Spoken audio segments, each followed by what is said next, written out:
ठंड के मौसम में कौवी अपने लिए घर बना रही थी। ये तो बहुत मुश्किल वाला काम मैंने ले लिया। पता नहीं लोग कैसे घर बनाते हैं, मुझसे तो बन ही नहीं रहा।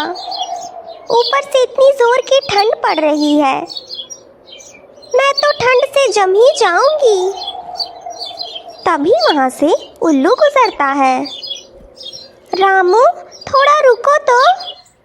रामू कौवी के पास आता है। तुम तो आज बहुत स्मार्ट लग रहे हो, सच में।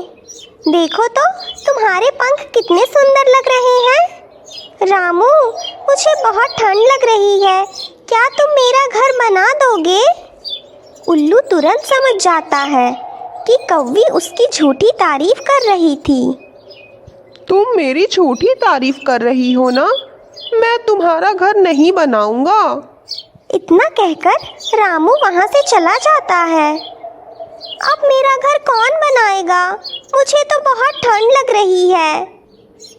वो कौवी वहीं पेड़ के तने पर बैठ जाती है। इधर दूसरी तरफ, कालू उठो, तुम दिन भर सोते रहते हो।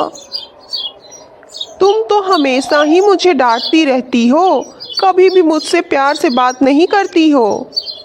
तुमसे और प्यार से बात? तुम तो कभी कोई काम करते नहीं हो और मुझे हमेशा परेशान करते रहते हो, सो अलग। कालू वहाँ से उड़ते हुए चला जाता है। कालू कौवा उड़ते हुए जा रहा था। आज तो बहुत ठंडी हवा चल रही है, लग रहा है जैसे ठंड का मौसम नज़दीक ही है। आज वैसे मौसम बहुत अच्छा है, मैं थोड़ा और आगे जाता हूँ, देखता हूँ शायद कोई अच्छा फल मिल जाए खाने के लिए, तो मज़ा ही आ जाए।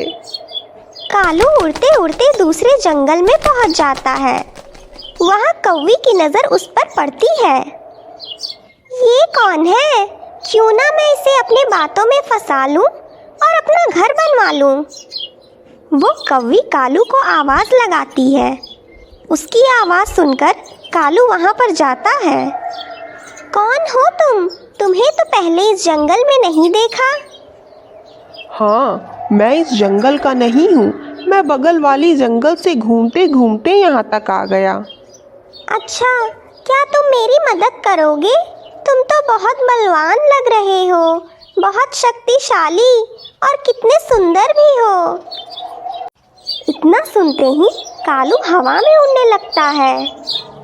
हाँ, क्या काम है बताओ, मैं तुम्हारा सारा काम कर दूंगा, वो भी चुटकियों में। मेरे पास कोई घर नहीं है रहने के लिए, क्या तुम मेरे लिए घर बना दोगे? वरना मैं इस ठंड के मौसम में मर ही जाऊंगी। क्या तुम मेरी मदद करोगे? बस इतनी सी बात, तुम परेशान क्यों हो रही हो? मैं तुम्हारे लिए घर बना दूंगा। इतना कहके कालू कौवा घर बनाने के लिए लकड़ी काटने लगता है। तभी वहाँ से कोको गुजरती है। कालू, तुम लकड़ियाँ काट रहे हो? तुम अपना घर बनाने जा रहे हो क्या? लग रहा है इस बार तुम भाभी की मदद करोगे। हाँ, सुंदरी मुझे हमेशा बोलती रहती है कि मैं कोई काम नहीं करता हूँ, इसीलिए मैंने सोचा कि मैं लकड़ी काट लूँ घर बनाने के लिए। ये तो बहुत अच्छा किया तुमने, अब तो भाभी की बहुत मदद हो जाएगी।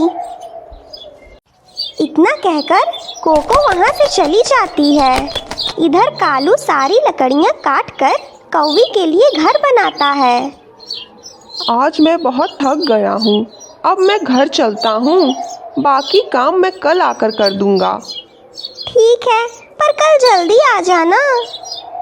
तुम चिंता क्यों करती हो कौवी, मैं कल जल्दी ही आ जाऊंगा तुमसे मिलने के लिए और तुम्हारा घर भी बना दूंगा। कालू जब घर पहुंचता है तो उसकी बीवी उसका इंतजार कर रही थी। कालू, मुझे कोको मिली थी, उसने मुझे बताया कि तुम हमारे लिए नया घर बना रहे हो और उसके लिए लकड़ियाँ भी काट रहे हो। कोको तो ऐसे ही बोलती रहती है, तुम्हें तो पता है ना मैं कोई काम नहीं करता हूँ, तो फिर लकड़ियाँ क्यों काटूंगा। इतना कह के कालू अंदर चला जाता है, पर उसकी बीवी को शक हो जाता है। रात में जब कालू सोया था तो सिर्फ कौवी के ही सपने देख रहा था और बस उसी का नाम ले रहा था। उसकी बीवी ये सब बातें सुन लेती है। कालू की बीवी उसे झाड़ू से बहुत मारती है। चलो तुम, देखती हूँ मैं तुम किस कलमुही का घर बना रहे हो। सुंदरी, सुंदरी मेरी बात सुनो। चलो वरना मार मार के ले चलूंगी।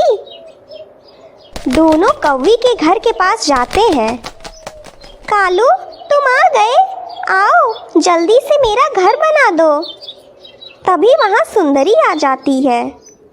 तो तूने फंसाया है मेरे पति को, तभी मैं कहूँ कि ये कामचोर कभी अपने घर का तो काम करता नहीं है, पर देखो तेरे लिए कैसे घर बना रहा है। अब जल्दी से यहाँ से 9-2-11 हो जा, वरना जो हाल इसका किया है ना, मार मार के तेरा भी कर दूंगी। कौवी डर के मारे वहाँ से भाग जाती है। मेरी ऐसी ही कहानी, हाँ नहीं, हम दोनों की ऐसी ही कहानी देखने के लिए लाइक और सब्सक्राइब करें हमारे चैनल कोको छुन छुन की दुनिया को और बेल आइकन दबाना ना भूलें।